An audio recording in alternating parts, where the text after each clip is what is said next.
જો ને. અને તું શું આવા બેઠા બેઠા તને આવા સવાલો શેના થાય છે? મેં તને કામ સોંપ્યું, તું કામ કરને લી. કયું? પેલો નંબર મોકલ તું. અરે પેલા ડોક્ટર નો ને મોકલ્યો મેં તમને વોટ્સએપ તો જુઓ. કઈ છે? કોનો મોકલ્યો તે? ડોક્ટર વિક્રમ પેલા સર્જન છે એમનો જ ને. હા, એ સર્જનનો તે doctor.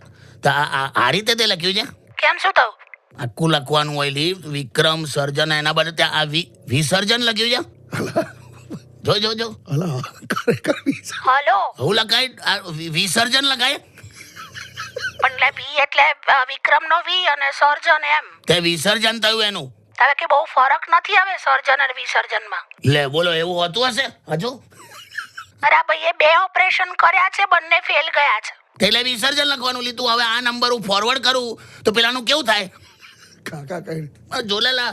Okay my hobby cool down. Okay હું બધું ચેન્જ કરી દઉં છું. ઓકે તો કર, આવું ના લખાયેલી. હું વોટ્સએપ પર વિસર્જન લખે